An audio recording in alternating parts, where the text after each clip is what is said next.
기업, 몫이 무엇이냐 이런 내용이지만 좀 더 솔직하게 이렇게 풀어서 제목을 다시 정하면 제사장이나 레위 사람들은 어떻게 살 것이냐 이런 내용이라고 보면 되겠습니다.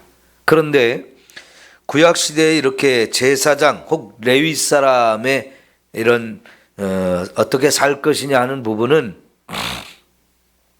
오늘날로 말하면 신앙생활하는 우리 모두를 표현하는 내용이라고 보시면 되겠습니다. 예수 믿는 우리는 어떻게 살 것인가 이렇게 생각하면 되겠죠. 그러면 보십시오. 레위 지파에게는 하나님이 가나안 땅에 들어갔을 때 땅을 기업으로 주지 않으신다는 것 첫 번째. 다른 지파는 다 땅을 기업으로 주셨습니다.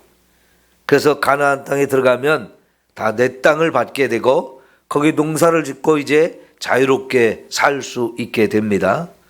그러나 레위 지파는 그런 땅을 전혀 주지 않으셨죠.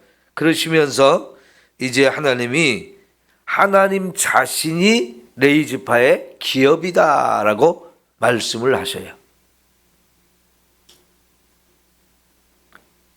땅은 없지만 하나님이 나의 기업이다라 그런 거예요. 우리 예수 믿는 사람들은 하나님을 나의 기업으로, 하나님을 나의 전부로 삼고 살아가야 된다 하는 말씀이에요. 하나님을 믿지 않는 사람들은 땅에 있는 것을 바라보고 땅에 있는 것을 의지하고 살아갑니다. 그러나 예수를 믿는 저와 여러분은 이 땅에 있는 것, 그것을 바라보고 그것을 의지하고 사는 게 아니고 하나님을 의지하고 살아야 합니다. 이런 믿음을 좀 자꾸 훈련하고 우리가 이런 믿음으로 살아갈 수 있어야 되겠습니다. 자, 여러분, 땅에 있는 것은 뭡니까? 육신의 정욕, 안목의 정욕, 이생의 자랑. 그런데 이런 것은 영원하지 않다고 그랬죠. 날아갈 때는 한순간에 날아갑니다. 모을 때는 참 힘들어요.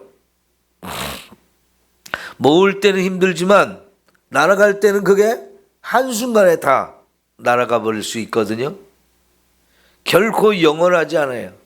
그거를 의지하고 그것을 붙들고 살게 되면 하나님하고 자꾸 멀어질 수도 있습니다. 그러나 저와 여러분이 오직 하나님이 나의 전부입니다. 하나님이 주신 것으로 만족하며 살겠습니다. 이 믿음으로 살면 하나님은 영원하신 분이고 그 하나님께서 언제나 저와 여러분을 책임져 주시고 보호하시고 공급하시는 이런 은혜를 누리며 살 수 있게 되어집니다. 어떻게 살기를 원하십니까? 땅에 있는 것을 의지하고 살겠습니까? 하나님을 의지하고 살겠습니까? 말로는 하나님을 의지하고 산다고 말할 수 있어요. 이게 쉽게 말이 됩니다. 그러나 현실적으로는 늘 그 믿음을 갖고 사는 건 쉽지 않아요. 왜요? 내가 쌓아놓고 사는 게 아니니까.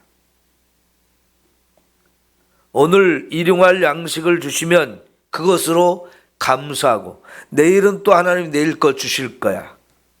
쌓아놓지 않았어도 내일은 분명히 또 하나님이 내일 것 주실 거야. 이 믿음으로 살면요, 확실한 믿음으로 서면 감사한데 그렇지 않으면 불안하고 두렵습니다. 내일은 뭘 먹고 사나? 마태복음 6장에 무엇을 먹을까? 무엇을 입을까? 무엇을 마실까? 염려하는 삶이 되어져요. 그러나 하나님이 나의 전부이고 하나님이 내 모든 형편과 처지를 아시고 때를 따라 돕는 은혜를 주시는 분이라는 이 믿음을 확실하게 세우면 오늘 거밖에 없어도 내일 것이 없어도 조금도 두렵거나 불안하거나 염려하지 않고 살 수 있게 됩니다. 네, 이런 믿음의 자리까지 우리가 가야 합니다. 이건 훈련을 하면 하나님께서 매일매일 공급하시는 걸 경험하면 그게 확실하게 훈련이 되어지고, 그래서 오직 하나님이 나의 전부이고 하나님만 의지하고 살겠다. 나의 갈 길을 다 가도록 예수님이 인도해 주시니까 나는 형통하다. 무슨 일을 만나도 나는 감사하다. 이런 믿음으로 사는 거 사실은 가장 행복하고 가장 감사한 거예요. 내 주머니가 두둑해야 이게 든든한 것 같은 이런 마음, 이거 쉽게 떨쳐버리기가 어렵거든요. 요즘에야 뭐 은행에다 다 넣고 카드로 주로 한 장만 갖고 다니면서 살지만, 여러분, 카드도 없고 지갑에도 돈이 다 비었다. 사람 굉장히 불안해지는 거거든요. 늘 그걸 의지하고 살기 때문에 그것이 든든할 때 내가 마음이 편안해지는 거예요. 이거는 믿음이 없는 겁니다. 그러나 여러분, 하나님이 나와 함께 하신다는 것, 그 믿음보다 세상에 우리를 더 안전하게 하고 평안하는 게 없어요. 우리 그런 믿음으로 살아갈 수 있기를 소망합니다. 하나님께서 레위 지파 사람들에게 그렇게 하신 것은 적어도 내가 선택했고 나를 위해서 또 백성들을 위해서 봉사하고 섬기는 일을 하라고 너희들을 특별히 선택했는데 내가 너희를 책임져 줄게. 내가 너희를 지켜줄게. 너희의 필요한 모든 것을 다 공급해 줄게. 이렇게 말씀을 하시는 거지요. 적어도 너희가 그렇게 살 때 백성들이 너희를 보면서 아, 저렇게도 살 수 있구나, 이런 걸 보여줄 사람이 필요한 거예요. 이 땅에 하나님을 안 믿는 사람들은 하나님이 내 모든 걸 공급해 준다는 거 모르잖아요. 우연히 그렇게 됐지, 늘 그렇게 생각해요. 그 불안해서 어떻게 살아, 이렇게 생각합니다. 그러나 여러분, 하나님은요 확실하게 이것을 우리에게 보여주십니다. 매일매일 일용할 양식을 하나님이 공급하시는 분이에요. 그래서 조금도 불안하거나 두려워하거나 염려할 것이 없게 해주시는 너무나 귀하고 아름다우신 우리 하나님, 얼마나 좋으신 분인지. 여기 제사장들에게, 그래서 레위 지파나 제사장들에게 하나님이 주시는 것이 뭡니까? 첫째는 우리가 얼마 전에 보았던 11조죠. 11조. 그리고 두 번째는 백성들이 하나님 앞에 와서 제사를 드릴 때 그 제사장에게 주는 몫이 있어요. 여기 보면 넓적다리라고, 앞다리, 이런 표현을 썼는데요. 넓적다리나 앞다리 뭐 이런 표현으로 번역이 됐는데, 사실은 이 어깨라고 표현을 해야, 번역을 해야 정확한 번역인데요. 짐승은 어깨 하면 앞다리 혹은 뒷다리 뭐 이런 식으로 표현을 할 수 있어요. 그런 부분을 하나님께서 제사장에게 띄어서 이것은 제사장의 몫이다 라고 주시는 거지요. 그리고 뭐 두 볼과 위, 이런 것들은 이제 하나님께서 레위 지파 혹은 제사장들에게 주신 부분이고요. 4절을 보면 처음 거둔 곡식, 그러니까 첫 열매죠. 항상 농사를 짓게 되면 처음으로 거둔 이 첫 열매도 주시고, 포도주나 기름 이런 것도 제사장의 몫으로 주시고, 또 양털, 처음 깎은 양털, 이것도 제사장의 몫으로 하나님이 주십니다. 그러니까 제사장들에게나 레위 지파에게도 하나님이 충분히 필요한 것들을 이렇게 공급해 주시는 거예요. 이 하나님께 제물로 드려지는 것, 이건 다 하나님 것이거든요. 그런데 그 하나님 것 중에 일부를 떼어서 제사장에게 주고 레위 지파에게 주는 거거든요. 그러니까 하나님이 공급해 주시는 거지요. 그런데 여러분, 이 삶이 백성들이 경건하게 살면 늘 회개하면서 아 내가 또 죄를 지었구나, 이 죄를 용서받아야 되는데 하면서 회개하면서 하나님 앞에서 속죄제도 드리고 번제도 드리고 화목제도 드리고 이렇게 제사를 드리는 것이 많으면 제사장과 레위지파에게 들어가는 몫이 많지만, 백성들이 하나님 앞에서 자신을 살펴보고 하나님을 찾고 예배하는 일에 열심을 부리지 않으면 제사장과 레위지파에게 돌아갈 몫이 적어져요. 11조를 드리지 않습니다. 철면매를 드리지 않습니다. 그러면 제사장과 레위지파는 먹고 살 길이 막막해지는 거예요. 그래서 여러분, 제사장과 레위지파는 왜 그러면 이 성전에서 이런 일을 하면서 살게 하는 겁니까? 이 제사장과 레위지파가 백성들로 하여금 늘 이렇게 믿음으로 깨어서 살 수 있도록 성도들을 깨우는 역할을 해야 되는 거지요. 백성들을 잘 가르쳐야 되고 잘 깨우고, 이걸 열심히 해서 백성들이 깨어서 하나님께 열심히 신앙생활을 해야지, 예배도 열심히 드리고 내가 죄진 걸 자꾸 회개하면서 거룩한 삶을 살아야지, 늘 그렇게 살 수 있도록 제사장과 레위지파 사람들이 열심히 자기 역할을 감당해야 돼요. 그러니까 제사장들이 그 열심히 하는 만큼 백성들도 깨어서 신앙생활을 열심히 할 수 있게 되어지는 거고요. 제사장과 레위지파가 이 일을 열심히 안 하면 결국은 백성들도 그렇게 살지 않으니까 자기들의 삶도 엉망이 되어지는 거예요. 서로가 연결되어 있는 거지요. 그래서 하나님은 기업을 주지 않은 거예요. 자기 나름대로 먹고 살기 위해서 농사도 짓고 나무도 심고 또 목축업을 하고 이러면서 거기에는 신경 쓰지 말고 오로지 하나님의 성전에서 맡겨진 일들을 하며 또 흩어져서 이 백성들 삶 속으로 들어가서 거기 함께 살면서 내 주변에 있는 사람들이 말씀을 알게 하고 또 말씀대로 살게 하고 또 하나님 뜻을 따라서 깨어서 늘 하나님을 찾는 이런 삶을 살 수 있도록 열심히 그 일을 감당하게 하는 거죠. 그럼 먹고 살겠다고 이것저것 신경 쓰고 돌아다니면 결국은 제사장으로서 레위지파로서 해야 될 일을 못하게 되잖아요. 하나님은 제가 신학교를 다닐 때부터 이런 먹고 사는 부분에 대해서 훈련을 많이 시켜주셨는데, 목회자로서 오직 목회 외에는 다른 거 생각하지 않게 하셨어요. 그래서 직장을 알아보거나 이러면서 돈을 벌기 위한 이런 일을 하나님 못하게 하시더라고요. 학교 다닐 때 경제적으로 어려우니까요, 무슨 아르바이트를 한다거나 방학 때 아르바이트를 하거나 이러면 도움이 될 수 있잖아요. 그런데 신학대학을 다니는 사람이 아르바이트 할 만한 게 사실은 별로 없어요. 왜냐하면 주말에나 시간이 나거든요.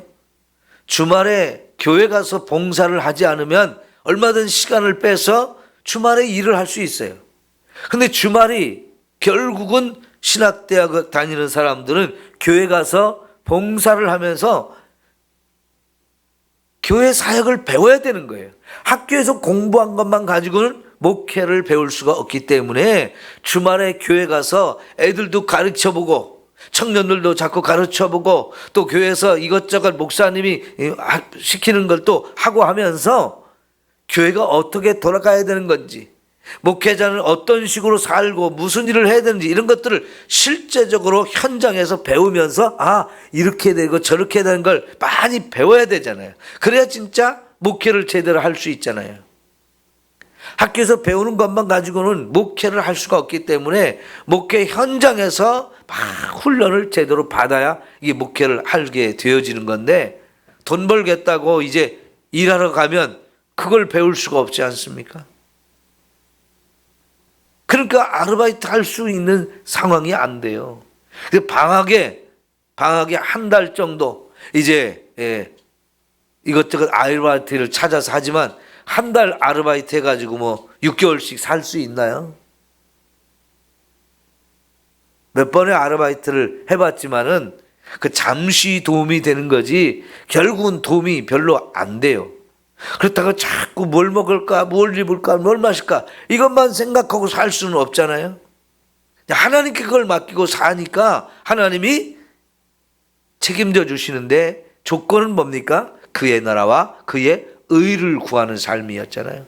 그러면 이것을 먼저 하면 하나님이 이 모든 것 채워주신다는 거예요. 그 제사장이나 레위지파는 그의 나라와 그의 의를 구하는 것이 하나님께서 맡겨주신 그 일, 성전에서 봉사하고 또 말씀을 꾸준히 연구하고 그걸 가르치고 백성들을 지도하는 이 일이 이 제사장이나 레위지파에게 있어서 하나님의 나라와 하나님의 의를 구하는 일이란 말이죠.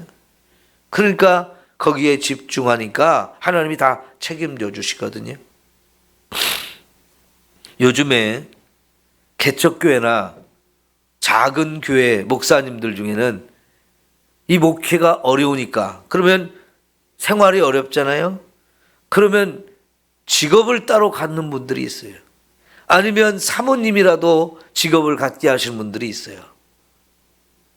생활에는 도움이 됩니다. 막 차도 좋은 거 사서 타고 다닙니다. 그런데 목회에 집중하기는 어렵습니다. 목회라는 게 목사님 혼자 해서 되는 건 사실은 아니거든요. 사모님도 함께 하면서 많은 부분을 감당해 줘야 목회가, 교회가 잘 운영이 될 수 있고 목회가 될 수 있는데 사모님은 그냥 일터로 가셔요. 그러면 목회는 그만큼 제대로 되기가 어려운 거지요. 그러면 여러분, 목회자가 그런 부분에 신경 안 쓰고 목회만 전념할 수 있도록 이렇게 하려면 충분히 교회가 뒷받침을 해줘야 이게 가능한 거잖아요. 근데 많은 교회가 그리고 많은 목회자들이 여기서 실수를 하는 거예요. 결코 목사님들이 두 가지 목회도 하고 직장 돈 버는 일도 하고 혹은 사모님이 직장으로 가고 이거는 결코 유익하지 않습니다. 교회도 도움이 되지 않고 목회도 도움이 되지 않습니다. 전적으로 목회만 할 수 있도록 그 삶을 뒷받침해주고 책임을 져준 이런 상태가 되어지는 것이 가장 좋은 거예요. 그래서 저는 정말 가진 것은 없었지만 제 아내가 결혼할 때 좋은 직장을 갖고 있었지만은 그거 내려놔야 나하고 결혼하고 함께 목회 길을 할 수 있다고 하면서 얘기했더니요. 딱 사표를 내고 목회의 길로만 전념할 수 있게 하셨는데 전 지금도 생각해 보면 너무 감사합니다. 아마 그 직장을 갖고 있었으면 먹고 사는 부분 진짜 괜찮게 살았을 거예요. 왜냐하면 너무 좋은 직장이었거든요. 그런데 그걸 내려놨어도 하나님이 책임져 주시는 삶을 사니까 가장 편하고 가장 감사하고 좋은 거예요. 여러분, 하나님이 우리를 책임져 주시면 언제든지 필요한 것 다 공급해 주시고 주님의 진짜 은혜로만 살게 되어지는데 그것이 최고의 행복이요 최고의 축복인 줄 믿습니다. 세상에 있는 것을 부러워하게 되면 마음이 자꾸 흔들려요. 남들 가진 거 자꾸 부러워하면 흔들립니다. 그런 거 없어도 내 하나님만 계시면 하나님 한 분만으로 만족할 수 있는 이런 삶이 가장 귀하고 아름다운 삶이죠. 그리고 정말 그 하나님께서는 저와 여러분에게 천국을 약속했기 때문에 천국이 우리의 소망이 되잖아요. 천국을 바라보며 산다는 것. 나에게는 저 천국이 있다. 내가 이제 이 세상의 삶을 다 마치고 나면 하나님이 나를 위해서 예비하신 저 하나님 나라, 저 아름다운 천국에서 마음껏 하나님의 모든 걸 다 누리며 살게 할 것을 바라보니까요. 너무나 감사한 거지요. 세상에서 누리지 못한 것에 대해서 안타까워할 거 없고 마음 상할 거 없고 그것 때문에 속상할 것도 없거든요. 하나님의 나라를 바라보며 산다는 것은 너무나 감사한 일입니다.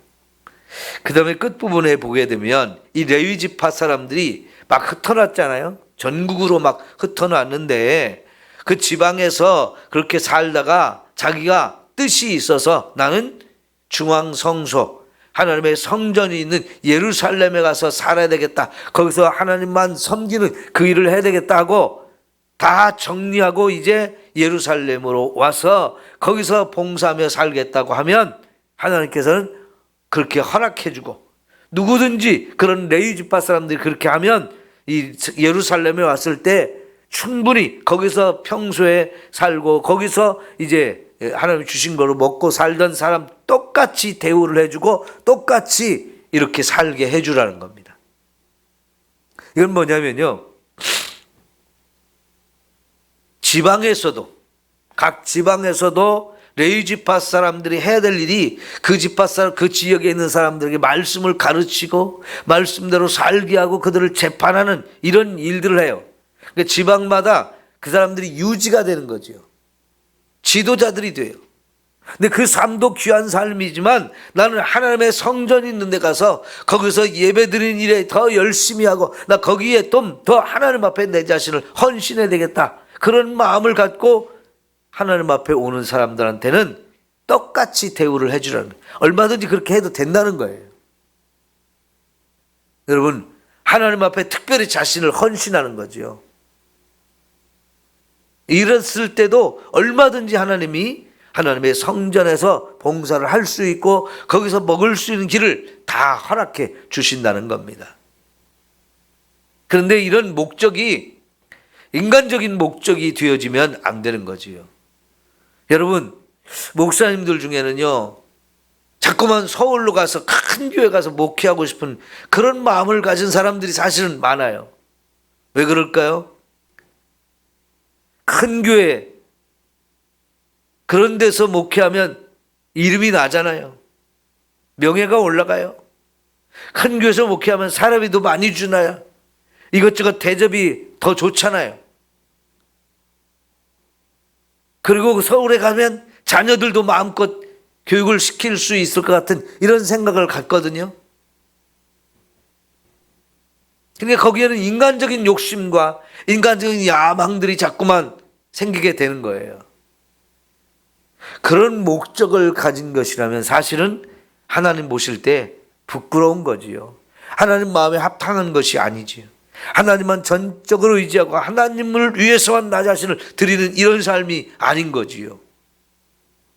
만약 목회자들이 다 그런 마음을 갖는다면 이 시골에는 어찌 되겠습니까? 며칠 전에 저쪽 대야 쪽에 목사님 한 분이 전화를 하셨어요. 이제 3월달 정기 노예 때 은퇴를 하시게 되는데 시골에 아주 작은 교회입니다. 근데 오랫동안 그 교회에서 목회를 하셨어요. 그런데 몇 년 전에 여름에 홍수 때 교회 막 여기저기 다 새고 물이 넘쳐나고 피해를 좀 많이 입었는데요. 노예 상황을 보고하고 교회가 어려우니까 노예 교회에서 좀 지원 좀 해달라고 이렇게 했을 때 우리 교회에서 조금 지원을 해드렸어요.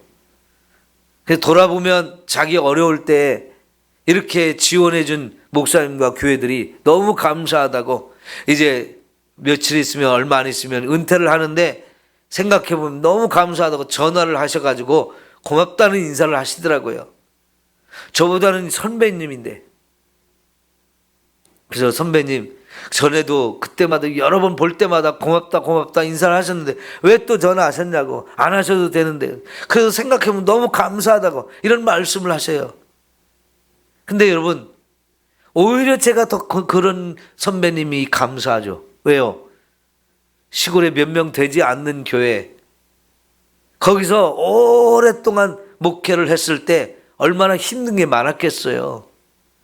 그 다 참고 그런 세상적인 욕심 그런 거 다 내려놓고 진짜 은퇴할 때까지 거기서 전념했다는 것은 이게 보통 일이 아닙니다. 너무너무 감사한 일이에요. 너무너무 귀한 일이에요. 아무나 할 수 있는 일이 아니잖아요.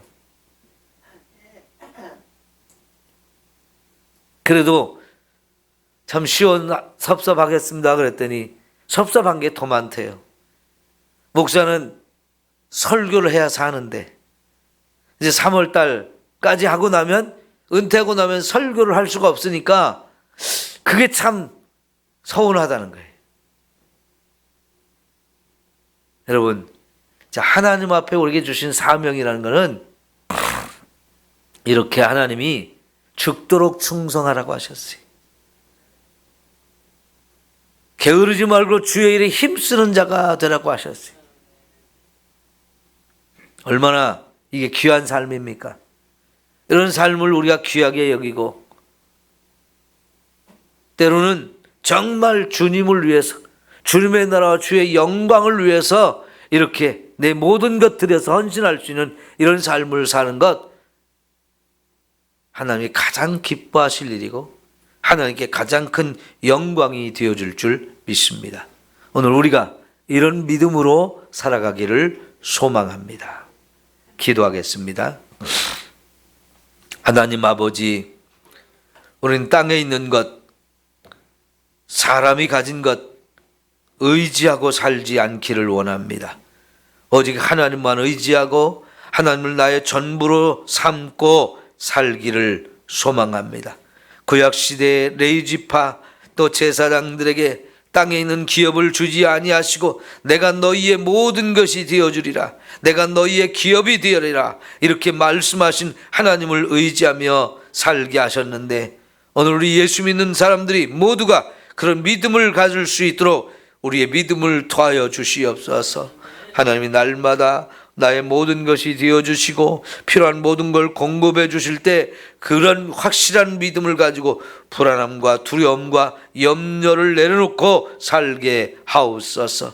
언제나 그의 나라와 그의 의를 구하는 삶을 가장 중요하게 여기고 최선을 다해서 최우선적으로 여기며 살게 하여 주옵소서. 그래서 하나님이 우리의 삶을 끝까지 책임져 주시는 이렇게 귀하고 아름다운 것을 확실하게 보여줄 수 있는 우리 사랑하는 삼성교회 모든 성도들이 되게 하여 주옵소서.